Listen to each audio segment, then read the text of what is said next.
Well, thanks for joining us. There may be new life for the old Nueces County Courthouse. In the past year, a couple of deals to sell it have actually fallen apart. In May of last year, the county agreed to sell the building to a developer that planned to transform it into a boutique hotel. But that deal was terminated just 3 months later when that developer failed to pay more than $1.5 million in property back taxes. Now, in March of this year, county commissioners rejected a bid from the Ed Rochelle Foundation to buy the building and demolish it. Around the same time, the Texas Historical Commission offered to conduct a new study on preserving and restoring the old courthouse. Now today, Nueces County Commissioners heard the results of that study. And Chris 6 News reporter Nikila Pradier live at the old courthouse tonight with an update on that. And Nikila, this plan also involves turning the building and again into a high-end hotel. And it's a pretty thorough plan, Lee. It not only gives an estimate for how much a project of that nature would cost, which is $68 million, but it also lays out a detailed budget, floor plans even, and recommendations for the county to get this deal done. And commissioners are confident that this study is the first step in doing just that. Although one plan to renovate the old county courthouse fell through, the Texas Historical Commission believes another one can work. It's outlined in a detailed study that explains why redevelopment is financially feasible. We've always looked at it from an RFP. We want to sell this side with only one parameter, a price.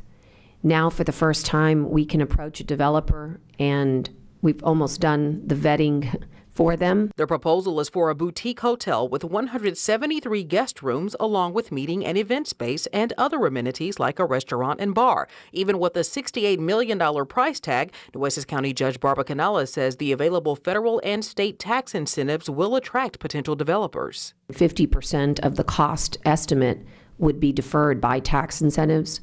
So really the overall cost is approximately $29 million, which is an outstanding ratio. The study also accounts for $4 million in additional incentives from the city. That was the amount approved last year during negotiations with the prior developer. And because of the city's focus on downtown revitalization, the commission believes the timing is right for this kind of project. We can either sit here for 7 years and wait to tear it down and save some money to tear it down, or do something and be proactive. And I think that's what we're doing. So I'm looking forward to us moving forward. And the 7 years that Commissioner Carolyn Vaughn just mentioned referred to an agreement with the Texas Historical Commission. In exchange for grant funds, the county cannot tear down this building until 2027. And that's a big reason why commissioners are pushing for redevelopment instead. Lee? All right, thank you, ma'am. Now, one of the recommendations from the study was an updated structural assessment of the old courthouse. Now, the county already has a federal grant to pay for that, and Canales hopes to complete it by the end of this year.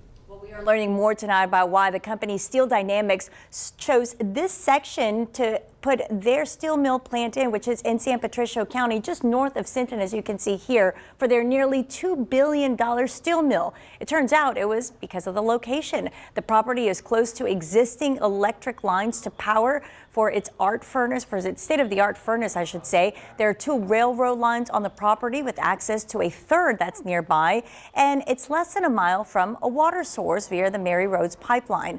The mill will produce about 3 million tons of steel a year. It's going to be shipped via roadways or through the port of Corpus Christi. And much of the product will help satisfy the demand for American steel domestically, including in the coastal bend. There's enough demand for construction and in the oil industry, obviously energy, and energy really around the whole country, to where you're seeing a lot of, especially on the energy side, you're seeing more American manufacturing come back. And Steel Dynamics picked Sinton from half a dozen potential sites. The company says there will be about 600 full-time jobs at the mill, but that number could easily more than double with potential business partnerships on the property. In other news, a bicycle rider found dead early this morning, and police still looking for the driver who hit him. Officers called out to investigate a report of a bike on the road around 7 o'clock this morning, and that's when they found the body of 30-year-old John Rice in that ditch. Investigators say he was riding his bike on Northwest Boulevard near River Hill when he was struck. They also say Rice was not wearing a helmet or safety vest, and there were no lights or reflectors on his bicycle. A Corpus Christi doctor accused of inappropriate behavior was back in court today. Chris 6 News reporter Emily Hamilton attended that hearing for Juan Villarreal and has the details about new allegations against him.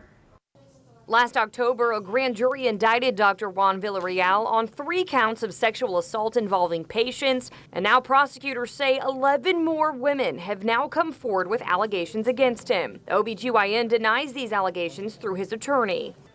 Our position is that nothing inappropriate ever occurred at any of these examinations. These were examinations for pap smears. We know that they were a very intrusive examination that a female has to undergo, and they were all done in a proper manner, and we hope to have our day in court to prove that to a jury. Specific details about the new allegations weren't given during Wednesday's hearing. Prosecutors plan to bring in medical experts to provide context. An expert is going to benefit not only the state and the court and defense counsel, but the jury as well, because of the complexity of the nature of the allegations, Your Honor. Judge Carlos Valdez offered an approximate timeline for court proceedings. With 14 counts, it's a long trial. It's at least 14 witnesses, Your Honor. So it's looking more and more like it may be next year before we get this trial. Villarreal's attorney believes media coverage of the October indictment led to the new accusations against his client. Well, when you go into media and invite people to come forward, this is what happens. Emily Hamilton, Chris 6 News. The new allegations against Villarreal will be presented to a grand jury tomorrow, and that grand jury will decide whether or not to indict Villarreal on the new charges.